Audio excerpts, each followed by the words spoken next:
Well, hey everybody, welcome to Active Self-Protection Extra. Today, I got an email from the Firearms Policy Coalition a couple weeks ago encouraging me, in light of some court cases, to apply for my non-resident California CCW permit.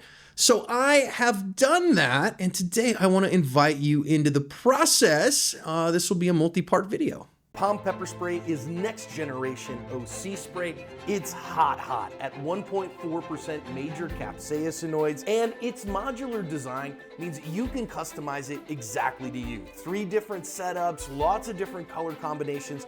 You can make it exactly as you like. And the flip top safety prevents accidental discharges. Its 10 to 12 foot range and 25 half-second blasts make sure that you can keep that long range eye poke at long range. I trust Palm OC, and I recommend it for everyone for self-defense. So yeah, I am originally from the great state of California, but I don't live there anymore. Those of you who know, if you've been around Aspa a while, you know I live in Phoenix, Arizona. But we have family in California. My sister lives there. My dad lives there. My wife has family there. And I'm in California not irregularly. And of course, they do not recognize any out-of-state permits. And they weren't providing out-of-state non-resident permits at all. Well, then there was a court case that, again, I've put links in the description on stuff that the Ninth Circuit said, no, you need to do that. That's an important thing that you have to do. And so in particular, I started then looking around and going, which county should I apply in? Well, because they're issued by the county sheriff, or they can be issued by chiefs of police of cities as well. And once you have one in one county, it's good for the entire state.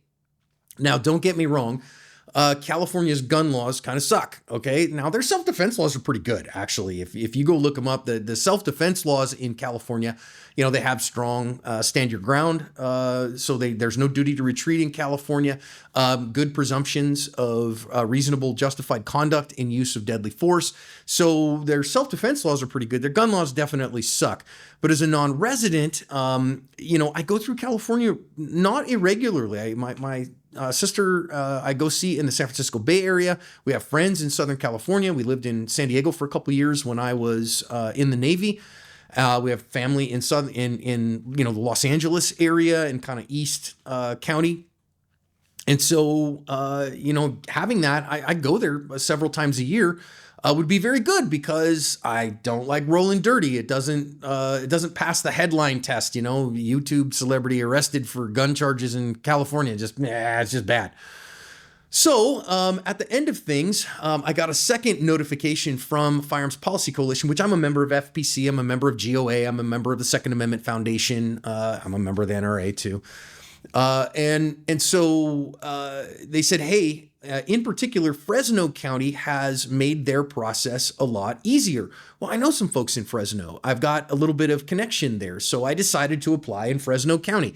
And in particular, the Fresno County Sheriff, again, links are in the description. If you want to do it, now I don't know if you want to do that or not. If you're not going to go to California, you have to affirm to them that you intend to spend some time in the county that you are applying in.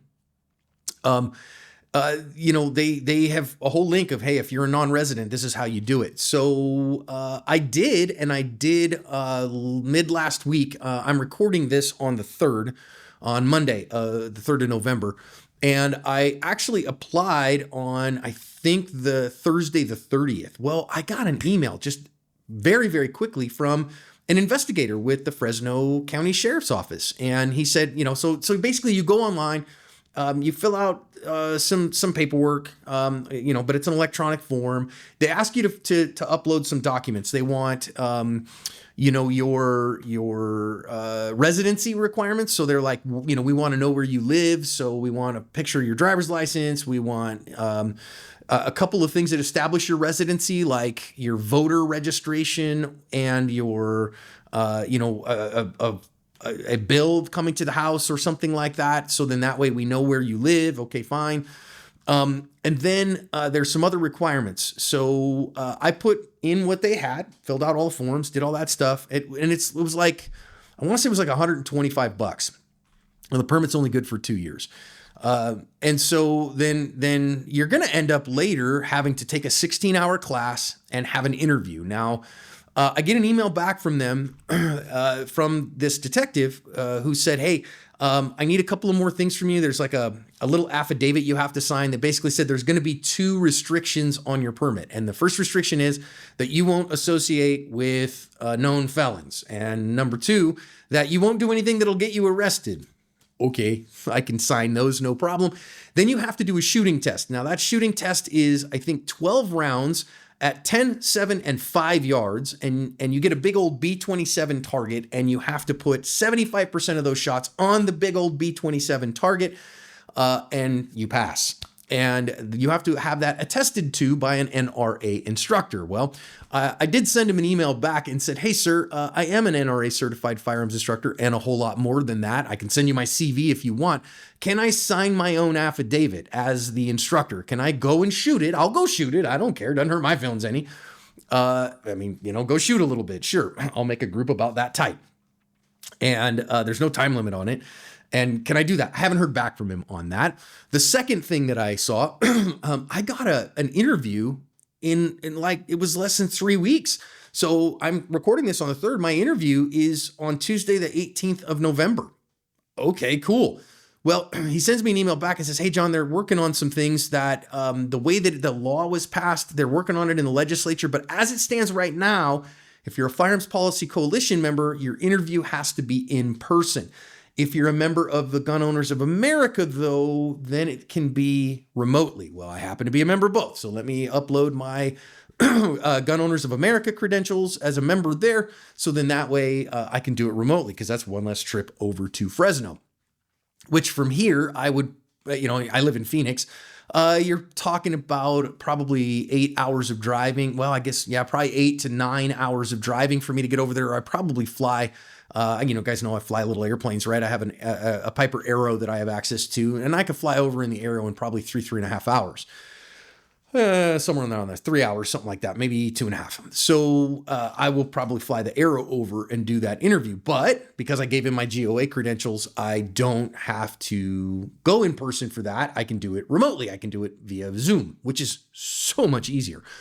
Now then, once I do the interview and am approved through the interview process, and they run my background check and they've established all the other things, then I got to go take a 16-hour class. Now, I don't know that there's any that are offered in Phoenix. I'm not positive of that. I may end up having to go into California to have that class done. They have a list of instructors who are authorized to teach that class.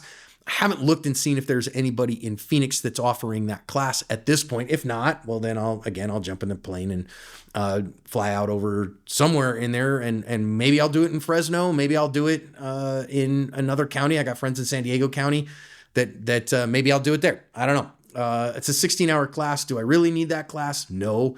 I could probably teach that class as it stands right now, but that's okay. I'll take it anyways, because training is good and getting that experience is good, and I'll let you know how it goes. So I'm doing this process, at least partially, for all of you to see, how does this go? I've not gotten any special consideration thus far as a YouTuber or any of those things, or a guy that's known. Kind of funny, I actually did a badge cam of Fresno PD, not the Fresno County Sheriff, but Fresno PD just this last week. So that'll be interesting to kind of see. And I have some connections there. So it might be a good opportunity for you to think about applying as well, if you're going to be in California at all. And because the more of us that we can get to go do that, the more that we show, hey, we are good, sane, sober, moral, prudent people trying to exercise our right to keep and bear arms without causing undue friction. And I kind of think rolling dirty in California is maybe not the best idea. Even if I thought it was a good idea, I certainly wouldn't say that in a public venue. I mean, that would be stupid on a high level, right? I'm many things, but that stupid is not one of them. So anyways, I'm applying and we'll see how it goes. If I get approved, you're probably talking right now is like $128 or something is what they charged my credit card for the application. And you pay that whether it gets approved or not. I'm going to have to take this 2-day class. How much is that 2-day class going to cost? It's probably going to cost $400 or $500 to take that 2-day class.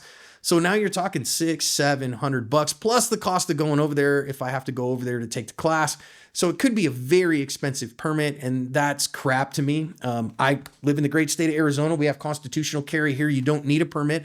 I do maintain my Arizona permit, which I think the last time I renewed it, when was it? 4 years ago now. So I got to renew it again next year. But I think it was like $60. You send them, you fill out a piece of paper, send it to them. I have a valid permit still. Please renew my permit for another 5 years, and they send you back another new card. Just that simple.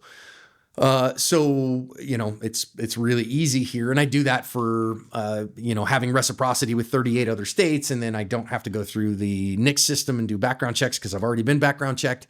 And when I purchase firearms through a federal firearms licensee and some other benefits like that. So anyways, I'm getting my California CCW. Is that something that interests you? Let me know in the comments. And if it's something that does interest you, maybe the link's in the description will help you. I don't make anything from that. I'm not, invested in that in any way. I just thought the process would be interesting. I will like having a permit to go visit family in California, and though the list of prohibited places is pretty ridiculous, but I don't think it'd be the end of the world for me, and it's better having it than not. So how about you? Something that interests you? Let me know in the comments.